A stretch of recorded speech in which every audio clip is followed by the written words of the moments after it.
I saw what happened, and I won't let it slide. It's not the first time Justin will do such a cheap tricks with poking eyes like those. His fight against Paddy will be his last aim. UFC is only for the real fighters, not the cheater.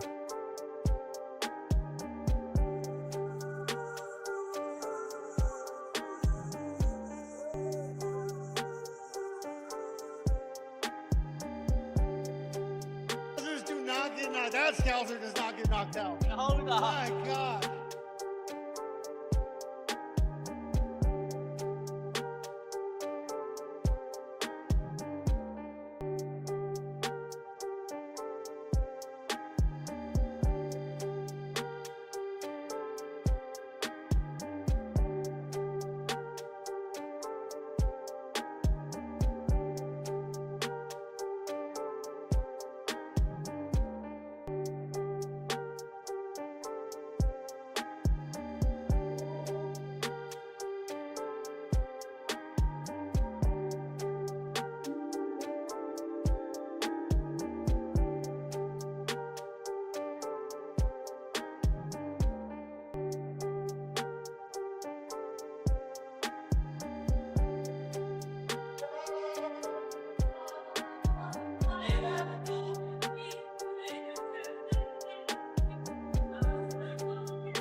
That fucker's right.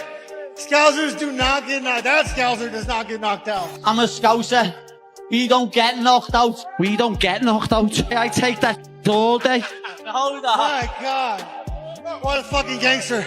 Obviously delivered in the main event, capped off with a war. Just give us your thoughts on Justin Gaethje and Paddy Pimblett delivering a 5-round battle. Yeah, I mean, what a couple. So Paddy Pimblett at the weigh-in yesterday says, I'm going to knock this motherfucker out tomorrow. And I was like, that's interesting. And he never abandoned that game plan. Even when, he got dropped a couple times, I kept waiting for him. I'm like, he's eventually going to have to shoot and try to submit him. Now, I didn't know Paddy Pimblett had a chin like that until tonight. And, yeah, absolute dogfight in a war, and much respect to both guys. We haven't seen Justin yet, so we don't know what his status is physically. But, I mean, is the interim, is the unification fight have to be next? Or is there a case if he's hurt and needs to be out for a while? Apparently he's 100%. So we sent Paddy Pimblett straight to the hospital, and then we're going to send Gaethje too. And Gaethje's like, believe me, I've been in plenty of wars. I'm good. So as far as we know right now, he's healthy. Hey, he couldn't even beat the biggest guy in a wing contest.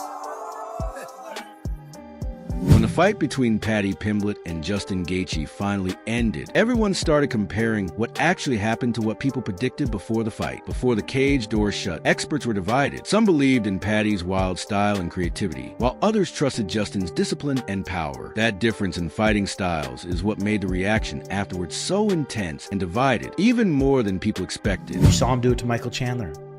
He's taken on the highlight, Justin Gaethje. 26 wins, 5 losses, 20 KOs. The dude fucking KOs people. Early on, he'd calf kick the fuck out of people. He'd calf kick people where they couldn't take it anymore. He had many TKOs from calf kicks alone. The guy is just a dense fucking ball of muscle, built for fighting, 37 years old now. He's crumpled people with his left hook. He's crumpled people with his right hand. Paddy Pimblett is going to have to be very careful throwing his flurries on Justin Gaethje. Justin Gaethje will sit down and rip a left hook, or sit down, drop his head, and launch a right hand.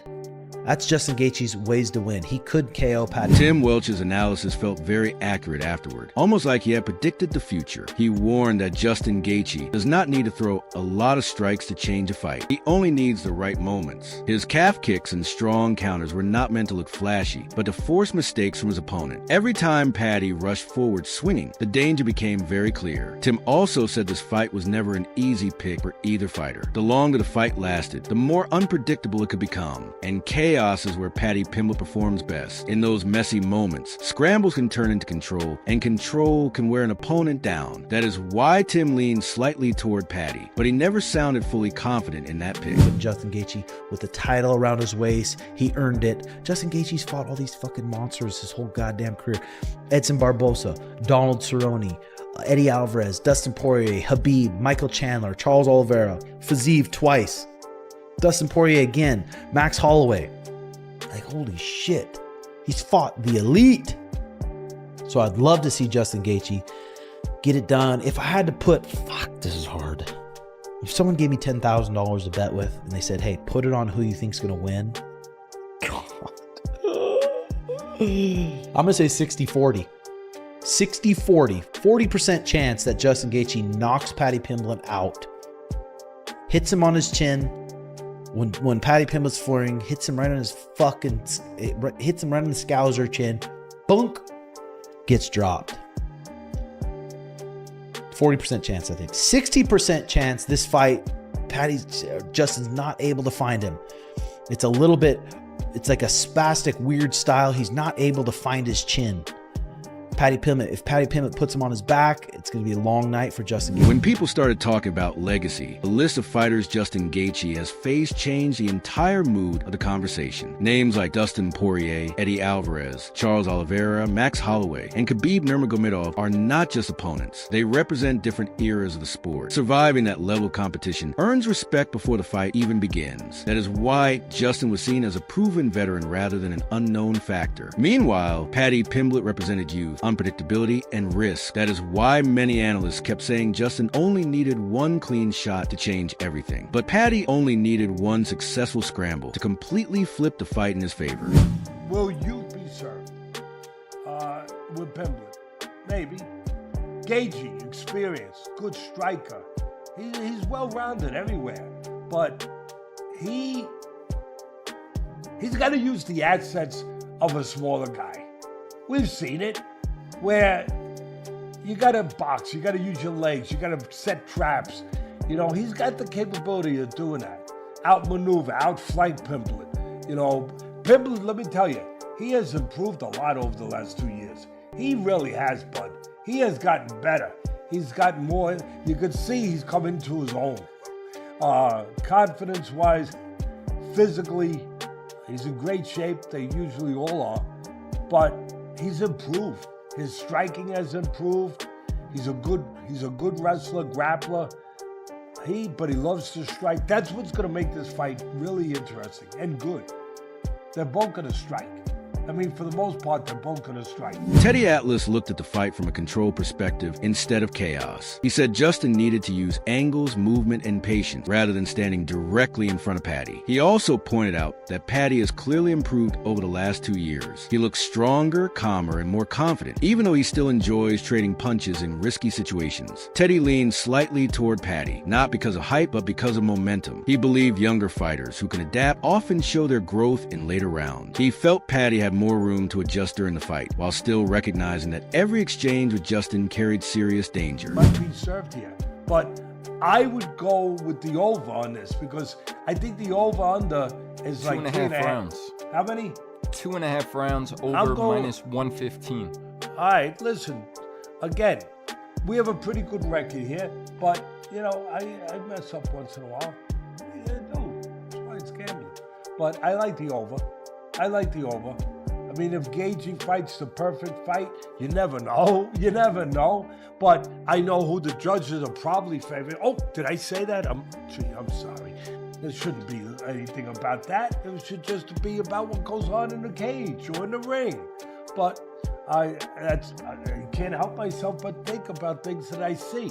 So maybe, you know, Gaethje would really have to do a job, I think, to get it, which he could. But I think I probably favor Pimblett a little bit. But at the end of the day, if I had to put my bucks down,